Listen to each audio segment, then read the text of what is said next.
This is the Texas Middle School Region excerpt from the Etude by Heinze Allegro in B-flat minor, and I'm going to play this in its entirety. So listen as I play to see where I breathe, to listen for some notes that I might have accented, and the way I play the phrasing, and hopefully you can take some ideas from it, and you can be the judge of how I play it.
And that's where we are supposed to stop for this contest.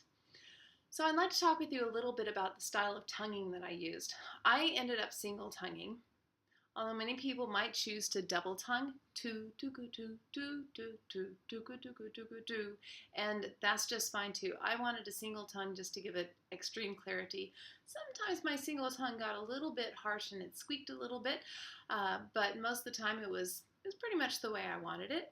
And as you single tongue, make sure that your tongue is at the very, very front of your mouth, not through the lips, but behind the teeth. Not exactly touching the teeth, but definitely not back in the back on the hump of the roof of the mouth. You want to make sure that your tongue is far enough forward and relaxed. We don't want it blocking the air. So when we're talking about tone while you're tonguing, we want to make sure that your tongue still gives room for the air to move through as you tongue. Do, do, do, do, do, do, do, and it bounces off of the air. So you're allowing the air to come through your throat, you're allowing it to move through out of your mouth without the tongue getting in the way, but just defining the beginning of the sound. So the more you push your corners forward, make that smaller hole, make it more like a cone, like this, as you play your instrument, the clearer the tongue is going to be. So if we pull back,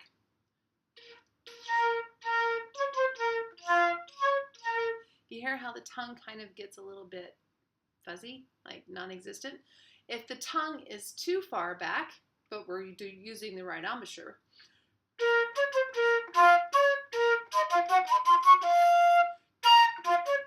that's what I call a thuddy tongue. Do, do, do, do. It's way far back there. It's blocking the air. It's spreading the air. And that just means the tip of your tongue is tonguing on the roof of your mouth where the hump is.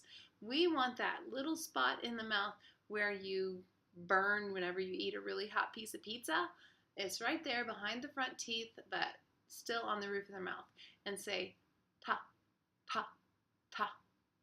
And we tongue with one taste bud. Ta, ta, ta. So as you're playing, it's very light, almost like you're just sort of tiptoeing around on water and making little tiny splashes with the air. The other part of tonguing comes from your abdominal muscles. So I like to begin tonguing this piece by hooing.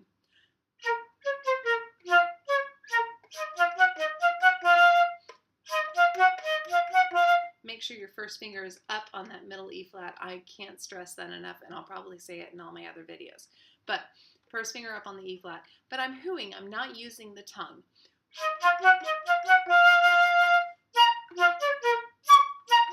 Little puffs of air are coming out of my mouth. I'm going. Try that. And your tummy should be bouncing along with that, pushing the air out of your lungs.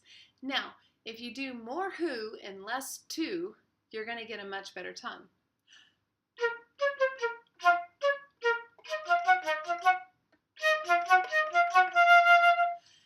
So it's really important that your tongue is nice and forward and that you have a nice, good, strong airstream from your tummy that's bouncing and working with your articulation. And if you want to double tongue this, do, do, do, do, do, I'll double tongue it a little bit.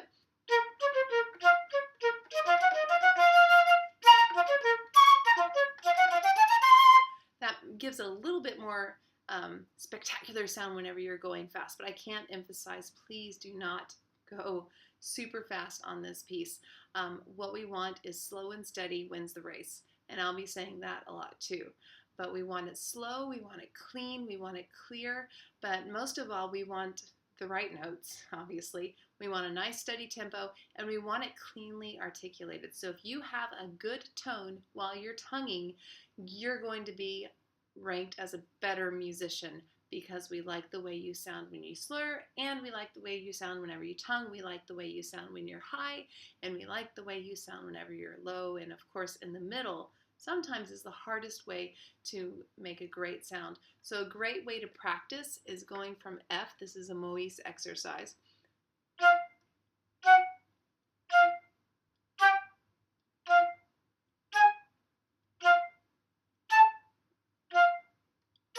I'm just going up chromatically, and I'm making a little puff of air. You can do a hood, you can do a tood, but I'm making a little puff of air starting on F, going to F sharp, F, G, F, A flat, F, A, and go all the way up and listen to your tone. I can't stress enough how important tone exercises are for tonguing, for slow pieces, for fast pieces.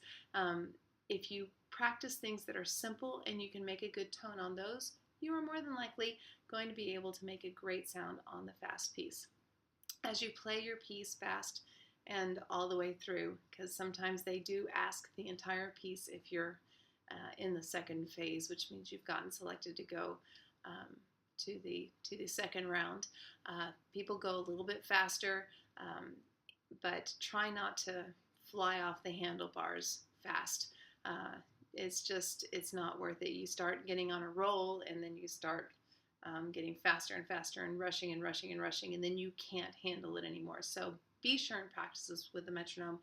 Be sure and listen as you go faster that your tone does not suffer. Make sure when you go faster, your tone is good, and you continue. Don't go any faster than you can make a great sound. I think I've said that 3 different ways now because it's really that important. So I hope you enjoyed my performance, and I hope it enhances the way you perform and can give you good positive influence, and you can take some things away from it that you like. So good luck on your audition, and I'll be seeing you in other videos. Thank you.